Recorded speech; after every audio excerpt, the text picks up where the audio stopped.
On a eu le temps de, par exemple, durant la période de la première vague et jusqu'à ici, de pouvoir se consacrer à des passions qu'on avait peut-être enfouies, peut-être d'autres qu'on a découvertes, des talents également qui se sont révélés à nous. Puis je suis très content de pouvoir bavarder avec une, justement, qui a su guider plusieurs personnes pour pouvoir faire peut-être naître et croître leur talent artistique.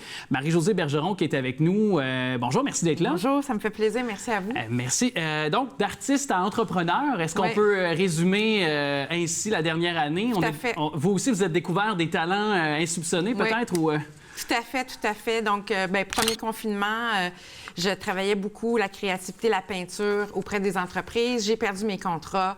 Fait que j'avais deux choix, me rouler en petite boule, comme tout le monde, et ou, tu sais, un peu me relancer puis dire, bien, qu'est-ce que je fais? Puis c'est mon grand ado de 15 ans qui m'a dit, pourquoi tu commences pas juste des Facebook Live gratuits, des capsules sur tes techniques, ce que tu fais comme peinture et tout ça. Fait que j'ai commencé vraiment comme ça. J'avais comme 10 personnes qui me suivaient.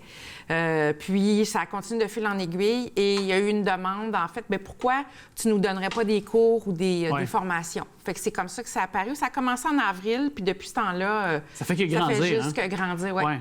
Carrément, un succès. Je pense qu'on est passé à plusieurs milliers de personnes qui suivent votre page Facebook maintenant. Ouais. Je regardais justement pour le bien de notre émission, là, je me préparais, puis c'est ça, je voyais le nombre de gens qui, de date en date ou de mois en mois, ajoutaient donc au nombre de la communauté Facebook, on l'appelle comme ça, bien sûr. Mais juste avant de préciser davantage quelles sont vos façons de fonctionner, si les gens veulent découvrir votre talent, parce que vous êtes d'abord et avant tout une artiste, donc vous exposez des œuvres. Oui. Donc, peut-être nous présenter vos œuvres qu'on voit bientôt à l'écran dans les prochaines secondes, peut-être vos techniques également. Bien, moi, je dis toujours, pour résumer une démarche artistique, il faut une phrase pour bien cibler. Donc, ce que je fais, c'est que je transforme la matière dans le but et les couleurs dans le but de créer une histoire.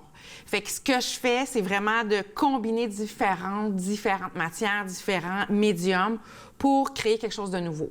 Alors, c'est ce que j'essaie aussi d'enseigner à mes particuliers, que ce soit des techniques de collage, des techniques de transfert d'image, comment on combine les couleurs entre elles, comment on combine, par exemple, le pastel, l'acrylique, les encres, les crayons et tout ça. Donc, je vais chercher quand même un vaste clientèle parce que c'est pas juste mettons l'aquarelle ou la peinture à l'huile. C'est plus large. C'est plus vaste que ça. Exactement. Et donc, vous êtes en mesure, à la suite de ça, de pouvoir, si quelqu'un, par exemple, est plus justement l'aquarelle, ou, tu sais, vous pouvez, dans le fond, enseigner à toute forme d'art visuel, ou du moins en peinture, de préférence. Quand je veux dire préférence, c'est que quelqu'un est plus habile avec l'aquarelle, par exemple. Vous pouvez, autant dans certaines différentes techniques, les enseigner, là, bien les guider. Là. Bien, je peux les guider, mais je dirais que vraiment ma spécialité puis ma force, c'est vraiment d'être vraiment au niveau de la technique mixte et de la peinture acrylique. Mais je touche un peu aussi à tout.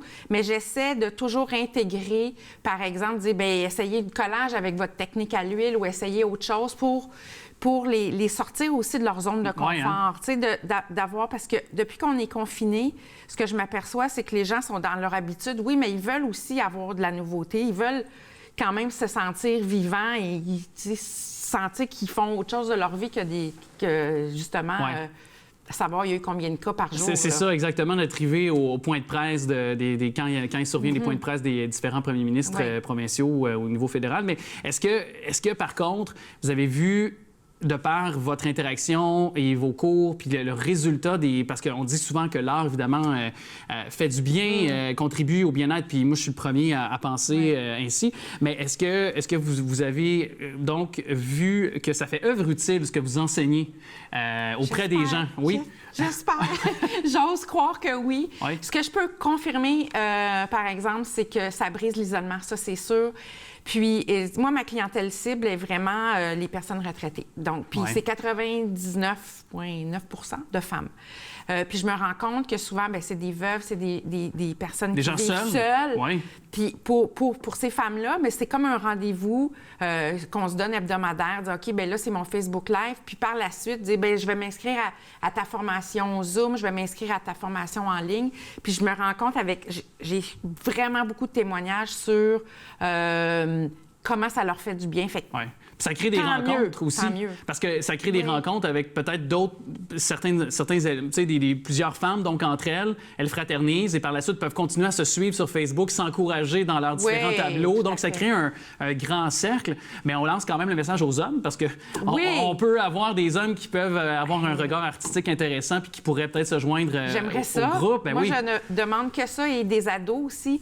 Tu sais, là, les semaines de relâche s'en viennent. Je suis en train de préparer une belle formation juste pour les ados un peu plus 15 ans, 16 ans, qui veulent toucher à l'art et qui ne savent pas vraiment comment ou qui ont envie de faire d'autres choses.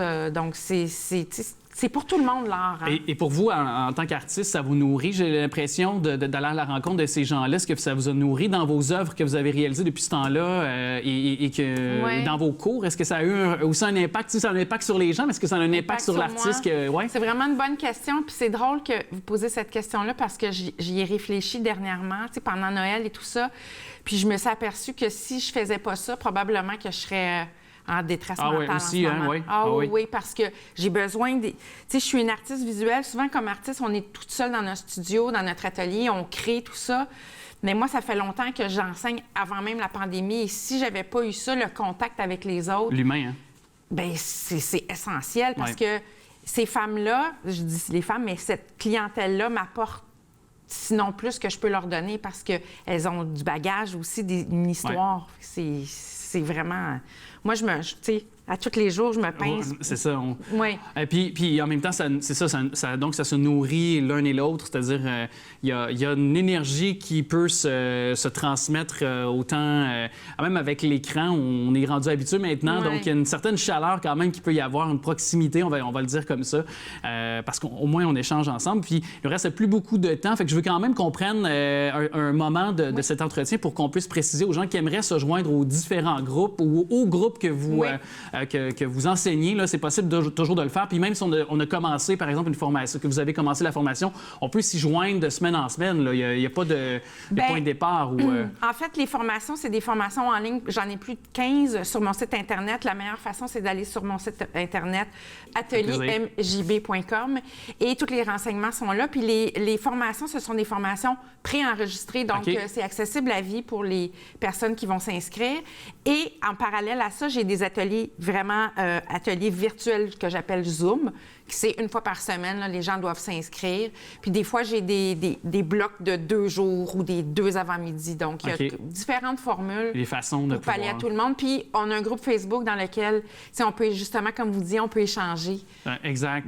Puis je veux quand même qu'on prenne le temps, parce qu'il nous reste moins d'1 minute, mais là, vous êtes déjà aux États-Unis, exposé, je crois, dans une galerie en Arizona déjà. Mais là, il y a une autre galerie qui accepte vos tableaux, qui va vraiment exposer vos tableaux. Là. Oui, la galerie s'appelle Gallery Zaco à Santa Fe, en Californie. Donc, je suis très, très, très heureuse. Ils avaient pris des toiles en concession l'année passée. Je les ai vendues avant Noël, puis là, ils m'ont demandé d'avoir en permanence quelques œuvres. Fait que je suis très, très, très...